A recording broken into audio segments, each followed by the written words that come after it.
Welcome back to Deeper Inside Project Democracy.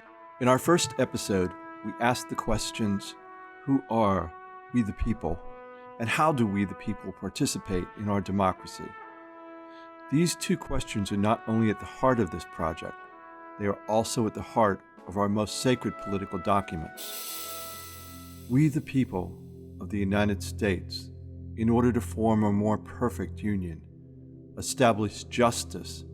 We hold these truths to be self-evident, that all men are created equal, that they are endowed by their Creator with certain unalienable rights. We're the only country in the world built on an idea, the idea of democracy. But right from the beginning, that idea was wrapped in multiple hypocrisies. Slavery was our original sin.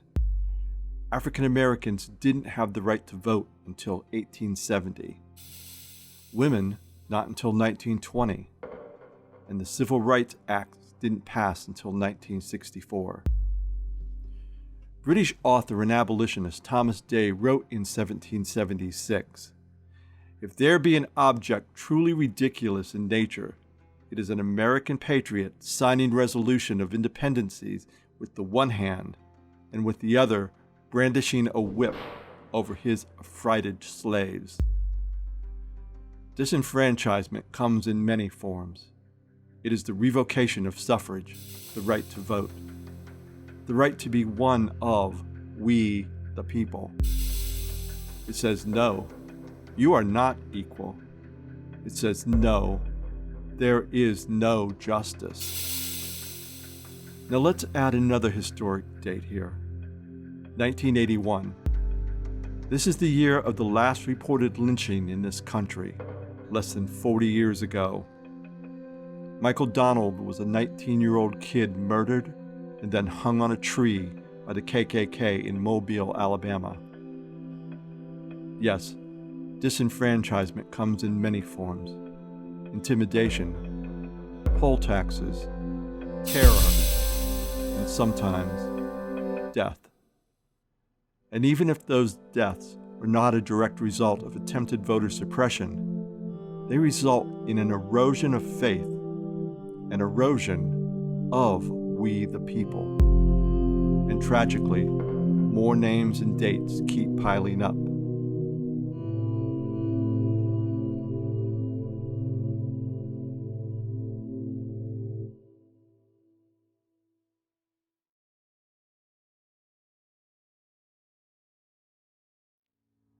Thankfully, despite the many examples of racism and repression throughout our country's history, there are also many, many examples of brave individuals rising up to break through those very bonds. Our next point of change looks at one of North Carolina's finest examples. In telling that story, we must first examine a common method of intimidation and disenfranchisement that was used for years against people of color and numerous immigrants. The literacy test. Although African American men were given the right to vote in 1870, the matter of practice was a different reality. From the 1890s to the 1960s, many state governments in our country administered literacy tests to prospective voters to specifically disenfranchise their vote.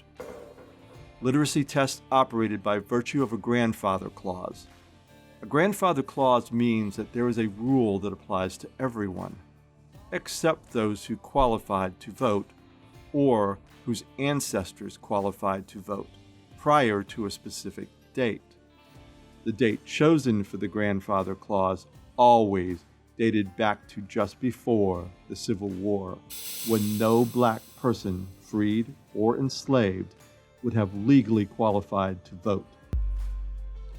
Now, let's move to 1956, when a young African-American college graduate named Henry visited the clerk's office in Ellerbe, North Carolina, to register to vote just before his wedding.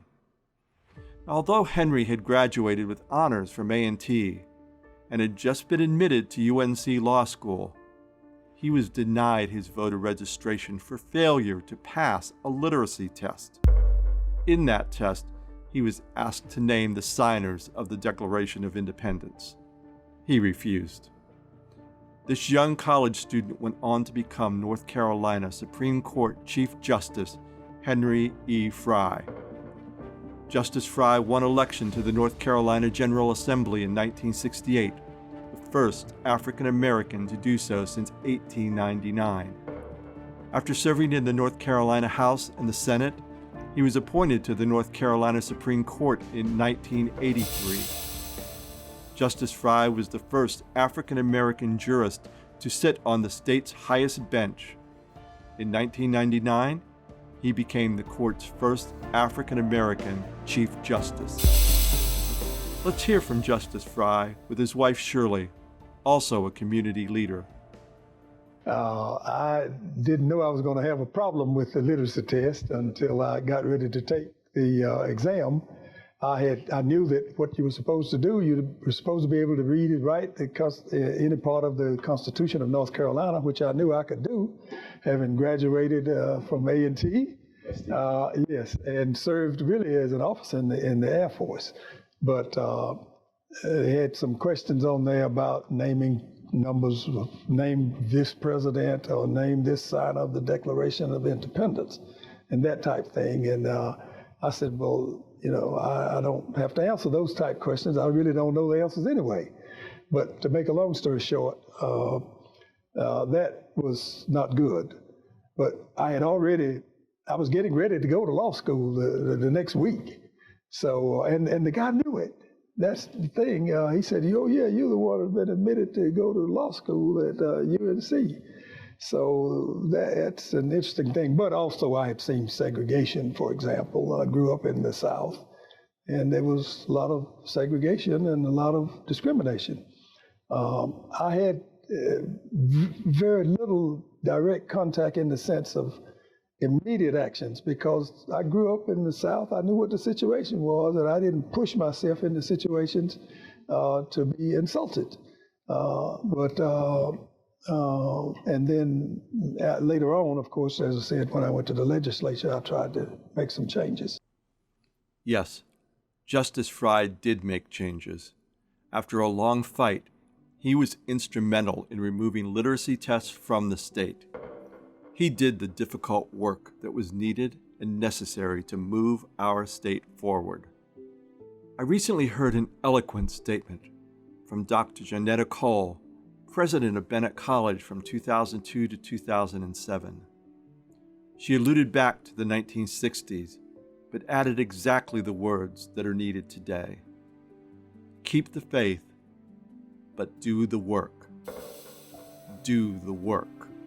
There are so many strong statements put out every day now, but they will just fade away like ink on aging parchment unless we all do the work. We cry, we rage, we pray, but we must do the work. Vote, participate in peaceful protest, protect basic human rights. Preserving our history and presenting your voices, this is the work we do. Let's all keep the faith. Please join us for the next episode of Deeper Inside Project Democracy.